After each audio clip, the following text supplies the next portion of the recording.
Le mercredi 25 septembre 2019, un conseil des ministres est tenu de 10h à 14h45 à la préfecture de Dimokro sous la présidence de son Excellence, M. Alassane Ouattara, président de la République et chef de l'État.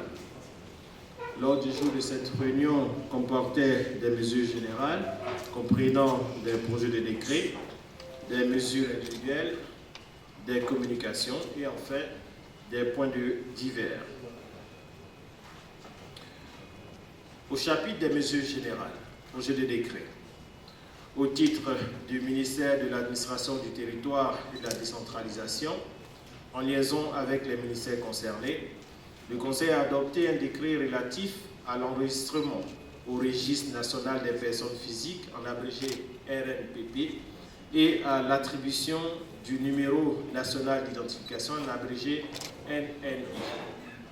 Ce décret institue la gratuité de la procédure d'enregistrement au RNPP et d'attribution du NNI. Ainsi, chaque personne résidant ou de passage en Côte d'Ivoire, quelle que soit sa nationalité ou son statut de résident, reçoit gratuitement le numéro national d'identification lors de son enregistrement au registre national des personnes physiques. Aussi, au terme de l'enregistrement au registre, qui s'effectue à l'occasion de la déclaration à l'état civil, de la demande d'un titre d'identité ou de l'entrée sur le territoire national, il est délivré sans frais au pétitionnaire un justificatif d'identification. Au titre du ministère de l'Administration du Territoire et de la Décentralisation, en liaison avec les ministères concernés, le Conseil a adopté un décret déterminant les spécifications fonctionnelles et techniques minimales du Registre national des personnes physiques, en abrégé RNPP. Les spécifications techniques retenues pour la mise en œuvre du Registre national des personnes physiques organisent un système d'identification de base robuste, interopérable et dynamique avec des solutions informatiques neutres et flexibles de nature à prévenir l'inféodation du système à un fournisseur et à limiter les coûts.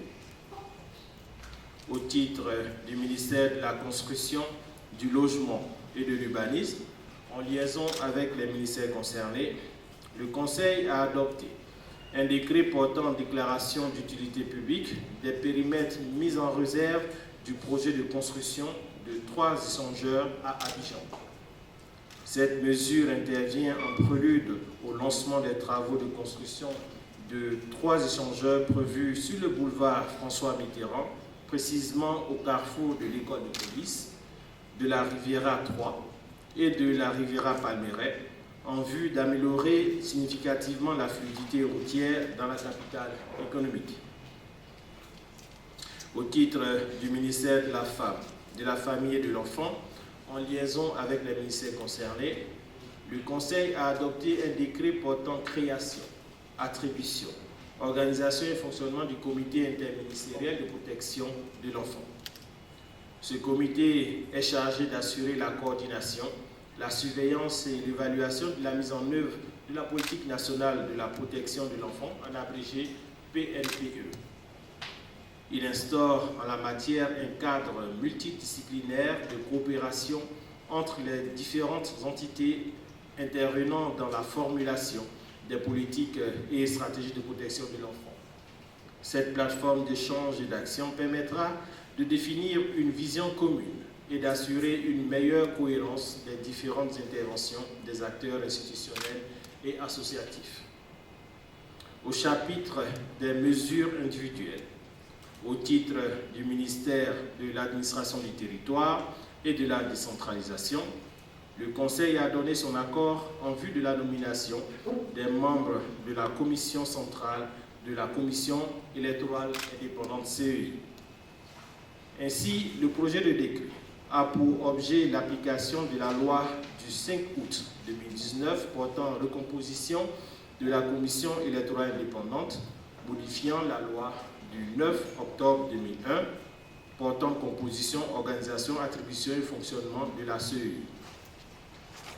Pour rappel, la loi sus-mentionnée est le résultat du dialogue inclusif entre le gouvernement et les acteurs politiques, ainsi que les organisations de la société civile, en vue d'obtenir un organe consensuel en charge des élections en Côte d'Ivoire. Au terme des dispositions de l'article 5 de cette loi, 15 personnalités sont nommées pour siéger au sein de la commission centrale de la CEI sur proposition de différentes entités comme suit.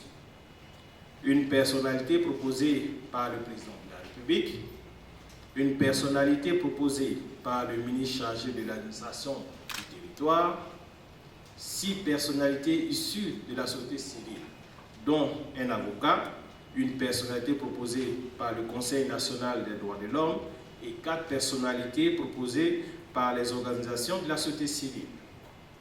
Un magistrat proposé par le Conseil supérieur de la magistrature, 3 personnalités proposées par le groupement politique au pouvoir, 3 personnalités proposées par des groupements politiques de l'opposition. Ces entités prescrites par la loi ont transmis au ministre chargé de l'administration du territoire, qui les a saisis à cet effet, les noms des 15 personnalités proposées.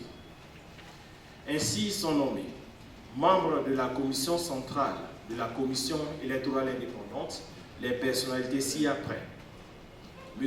Kone Sourou, proposé par le président de la République. M. Ibrahima Bayou, proposé par le ministre chargé de l'administration du territoire. M. Koulibaly Kuibert, magistrat, proposé par le Conseil supérieur de la magistrature. M. Kwame Adjoumani Pierre, proposé par la plateforme des organisations de la société civile pour l'observation des élections en Côte d'Ivoire, OECI. Madame Sanogo Salimata, épouse Porqué, proposée par la plateforme panafricaine des femmes et des jeunes pour la paix, la démocratie et la gouvernance. Madame Yoli Bi Kone Clentio Marguerite, proposée par la plateforme des organisations de la société civile pour des élections apaisées, crédibles et équitables en Côte d'Ivoire. Monsieur Julien Fernand Gauze, proposé par le groupe de plaidoyer et d'action pour une transparence électorale. Maître Yapobi Keti Yolande, né Niaba, avocat, près la Cour d'appel d'Abidjan, proposé par le barreau. Monsieur Bamba Sindou, proposé par la Commission nationale des droits de l'homme, CNDH. Monsieur Traoré Mefwa, proposé par le Rassemblement des Oufouettistes pour la démocratie et la paix, RHDP, groupement politique au pouvoir. Monsieur Ebrotier Émile, proposé par le Rassemblement des Oufouettistes pour la démocratie et la paix, RHDP, groupement politique au pouvoir. Monsieur Adja Awo Serge Alain, proposé par le Rassemblement des Oufouettistes pour la démocratie et la paix, RHDP, groupement de pouvoir.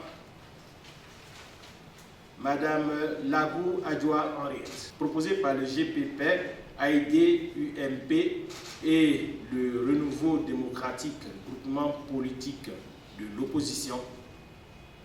Monsieur Dougou Alain, dit Goba Maurice, proposé par l'Alliance des forces démocratiques du Côte d'Ivoire, AFD-CI. Monsieur Yapi Yapo Dodé, proposé par la Ligue des mouvements pour le progrès, LMP. Au titre du ministère des Affaires étrangères, le Conseil a donné son accord en vue de la nomination de M. Philippe Poinceau en qualité de coordonnateur résident des activités opérationnelles de développement du système des Nations Unies en Côte d'Ivoire. M. Zolani Nsosissa, en qualité d'ambassadeur extraordinaire et plénipotentiaire de la République d'Afrique du Sud, près la République de Côte d'Ivoire, avec résidence à Abidjan. M. Vael Ibrahim Badawi Eschek, en qualité d'ambassadeur extraordinaire et plénipotentiaire de la République d'Arabe d'Égypte, près la République de Côte d'Ivoire, avec résidence à Abidjan. M. Senkoun Abderrahman Kamara, en qualité d'ambassadeur extraordinaire plénipotentiaire de la République de Guinée près la République de Côte d'Ivoire avec résidence à Abidjan. Monseigneur Paolo Borgia en qualité de nonce apostolique près la République de Côte d'Ivoire avec résidence à Abidjan. Au chapitre des communications, au titre du ministère des Affaires étrangères, le Conseil a entendu une communication relative à la participation de Monsieur le vice-président de la République à la 5e réunion de haut niveau du comité directeur du Centre de développement de l'OCDE et au dialogue de haut niveau avec l'Afrique qui se sont tenus du 19 au 22 mai 2019 à Paris, en France. Au cours de la rencontre de l'OCDE, le vice-président de la République a souligné les inégalités croissantes de revenus et de richesses entre les individus, inégalités susceptibles de compromettre gravement le contrat social et à terme le processus de développement en général. Aussi a-t-il invité les États à utiliser l'éventail d'instruments de politique nationale, en particulier la protection sociale universelle, qui permet de combattre ces inégalités. De même, la réunion de dialogue de haut niveau avec l'Afrique a permis au vice-président de la République de mettre l'accent sur l'urgence pour l'Afrique à agir avec célérité afin de favoriser le développement du secteur privé, notamment l'éclosion de champions nationaux gages de développement plus endogène et de progrès économique et social plus inclusif.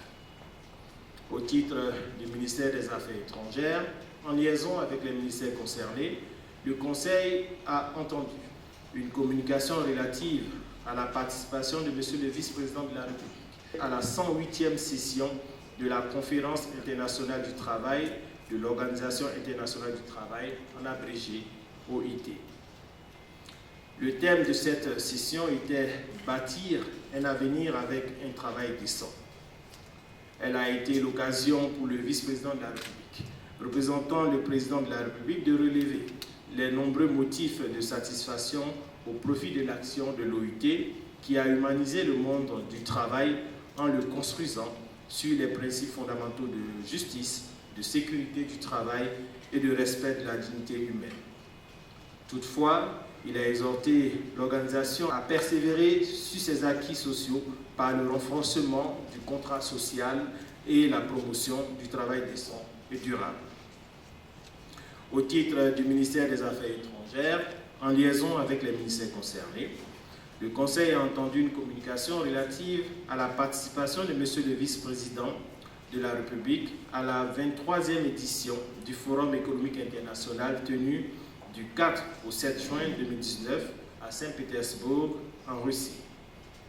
À l'occasion de cette importante rencontre, qui s'est déroulée autour du thème « Créer un programme de développement durable », le vice-président de la République était l'invité d'honneur du panel de haut niveau sur l'avenir des relations entre la Fédération de Russie et l'Afrique. Lors de ces assises, le vice-président de la République a salué l'architecture du nouveau cadre de coopération gagnant-gagnant entre la Russie et les États africains qui devrait contribuer à bâtir l'Afrique voulue par les Africains, à savoir une Afrique intégrée, prospère et pacifiée. En marge du forum, le vice-président de la République s'est entretenu avec de hauts représentants de la vie politique et économique de la Fédération de Russie relativement à l'intensification de la coopération économique entre nos deux pays. Au titre du ministère de l'Économie et des Finances, en liaison avec les ministères concernés, le Conseil a adopté une communication relative à l'adhésion de la Côte d'Ivoire à la Banque asiatique d'investissement pour les infrastructures, en abrégé AIIB. L'AIIB est une banque multilatérale créée en octobre 2014 en République populaire de Chine. Elle intervient dans les pays en développement dans le cadre des investissements portant sur le renforcement des infrastructures de développement et la chaîne de valeur des secteurs productifs. L'adhésion de la Côte d'Ivoire à cette institution financière internationale permettra de capter davantage de capitaux attractifs pour le financement des projets d'infrastructures prévus au plan national de développement.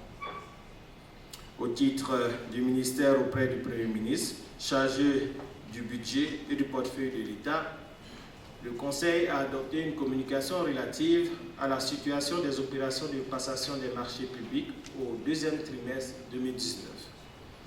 Les opérations de passation de marché à fin juin 2019 ressortent à 1726 marchés approuvés en nombre contre 1592 à la même période en 2018, soit une hausse de 8,4%.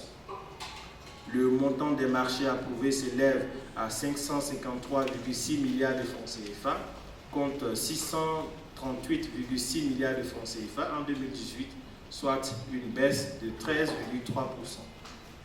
Les procédures concurrentielles représentent 72,5% des marchés approuvés à fin juin 2019 contre 86,7% à fin juin 2018. Les procédures non concurrentielles représentent 25,1% du montant des marchés approuvés à fin juin 2019 contre 12% à fin juin 2018. Les procédures simplifiées totalisent 2,4% des marchés approuvés, soit 1,7% pour les procédures à compétition limitée et 0,7% pour celles à compétition ouverte. Les efforts de simplification et d'allègement des procédures, des conditions de participation aux appels d'offres mis en œuvre par le gouvernement ont permis de baisser le délai moyen de passation des marchés de 4 jours, passant ainsi de 105,8 jours à fin juin 2018 à 101,5 jours à fin juin 2019. Ces mesures ont également favorisé la part des marchés attribués aux PME qui enregistre une hausse de 16,8%, passant de 14,4% à fin juin 2018 à 31,2% à fin juin 2019.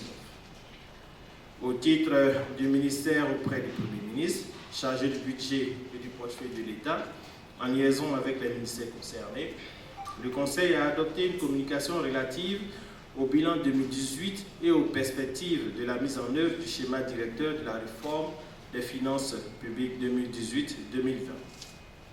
Le plan d'action 2018 du schéma directeur de la réforme des finances publiques a été construit autour de 8 axes stratégiques composés de 165 activités.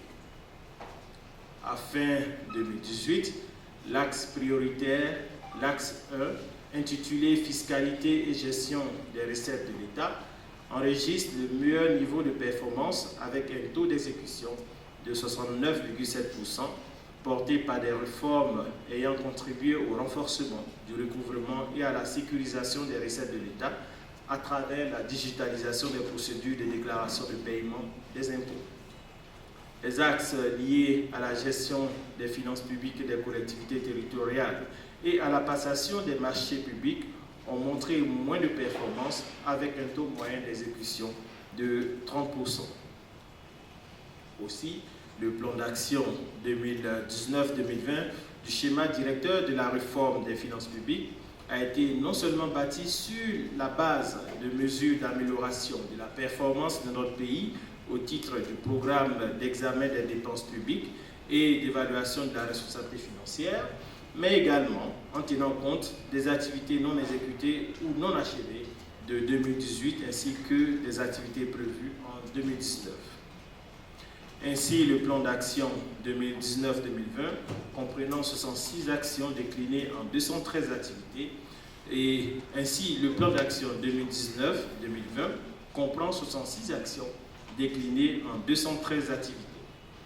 Au nombre des priorités figurent le basculement au budget programme et le renforcement des capacités des ministères techniques à l'utilisation du nouveau système d'information budgétaire. Enfin, mesdames et messieurs, le chapitre des divers.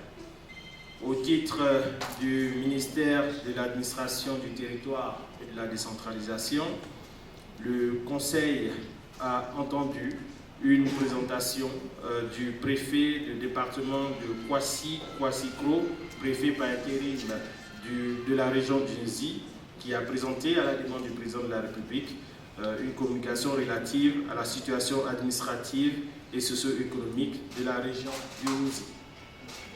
Cette communication a, dans un premier temps, présenté les données géographiques et l'organisation administrative de la région du Nizi et, dans un second temps, dresser un état des lieux, des infrastructures et des activités socio-économiques de la région avant d'évoquer les difficultés auxquelles la région est confrontée, ainsi que, bien sûr, les attentes des différentes populations. Le Conseil a noté avec un grand intérêt ces différentes préoccupations et s'est engagé à y apporter les réponses appropriées.